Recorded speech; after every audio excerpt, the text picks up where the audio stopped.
देखिए, नगर निगम प्रतिवर्ष के अनुसार जिस सम्मान से हम बप्पा को विराजमान करते हैं उसी सम्मान से उनका विसर्जन हो माटी गणेश का निर्माल्य कुंड में और शहर के 97 स्थान से एकत्रित किए हुए छोटे बड़े सभी गणेश प्रतिमाओं का विसर्जन यहाँ जवाहर टेकरी पर नगर निगम बड़े सम्मान से और पिछले 2 वर्षों से हम लगातार नई तकनीक का प्रयोग करते हुए, चाहे कन्वेयर बेल्ट हो, हाइड्रोलिक लिफ्ट हो, क्रेन हो और एक अलग तरह का इंस्ट्रूमेंट बनाकर भी ससम्मान पर्यावरण की दृष्टि से भी, सम्मान की दृष्टि से भी यहाँ विसर्जन हो रहा है, जो आपने देखा है।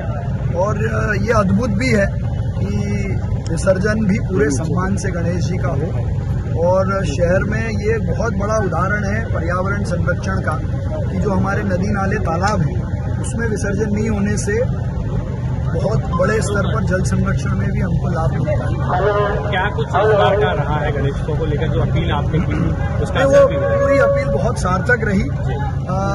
97 स्थान मतलब पूरे शहर के 97 स्थान से लगभग 100% गणेश प्रतिमाएं घरों की, पांडालों की नगर निगम के पास एकत्रित हुई है।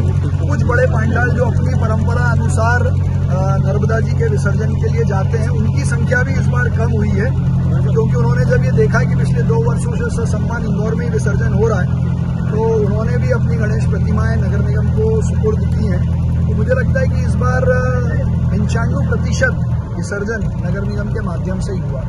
सर, इसके अलावा जो बेसमेंट पार्किंगों में कार्रवाई की जा रही है नगर निगम, क्या कुछ सर उसको लेकर फिलहाल? हम सब लोगों ने तय किया था इंदौर की ट्रैफिक व्यवस्था को सुधारने के लिए पार्किंग होना आवश्यक है। तो जिन बिल्डिंगों में पार्किंग के लिए नक्शा पास है वो अपनी पार्किंग की व्यवस्था करें। अगर किसी कारण से उन्होंने गोडाउन बना लिए हैं, दुकान बना लिए हैं तो उनको नोटिस देके हमने कार्रवाई की है। वो अपनी अंडरटेकिंग दें, 7 दिन में उसको पार्किंग में कन्वर्ट करें, हम खोल देंगे। हमारा उद्देश्य किसी का भी परिसर सील करने या बंद करने का नहीं है। हमारा उद्देश्य जो जहां पार्किंग की व्यवस्था जिस बिल्डिंग में है वो पार्किंग के लिए उपयोग हो। 22 तारीख को नो कार डे जो मनाया जा रहा है, क्या कुछ अपील रहेगी? और पिछली बार भी इसका बहुत सार्थक चीजें नतीजे देखने को मिले। नो कार डे एक प्रयास है इंदौर का दुनिया को संदेश देने का कि यदि एक दिन हम कार नहीं चलाएं तो ट्रैफिक के कंजेशन में, पर्यावरण में, पब्लिक ट्रांसपोर्ट के प्रमोशन में, एयर क्वालिटी इंडेक्स को इम्प्रूव करने में एक बड़ा सार्थक कदम हो सकता है। तो हम एक दिन 2 व्हीलर पर, साइकिल पर, ई रिक्शा पर और पब्लिक ट्रांसपोर्ट का प्रयोग करें। पिछली बार जब हमने ये किया तो करीब 80,000 लीटर डीजल की बचत हुई, 12 से 14% ग्रीन हाउस गैसेस का इमिशन कम हुआ। पब्लिक ट्रांसपोर्ट की सुविधा हमको कहाँ देना है इसकी स्टडी हुई। अभी मैं ये दावे से नहीं कहता कि जहाँ से लोग चाहेंगे वहाँ से पब्लिक ट्रांसपोर्ट उपलब्ध हो जाएगा, लेकिन ये सब प्रयासों से इसकी स्टडी करने का मौका मिलता है। जब लोग घरों से निकलते हैं तो देखते हैं कि हमको ई रिक्शा कहाँ मिलेगा, टैक्सी कहाँ मिलेगा। हमसे जुड़े रहने के लिए हमारे YouTube चैनल को सब्सक्राइब करें और नई वीडियो की नोटिफिकेशन के लिए बेल आइकॉन को दबाएं।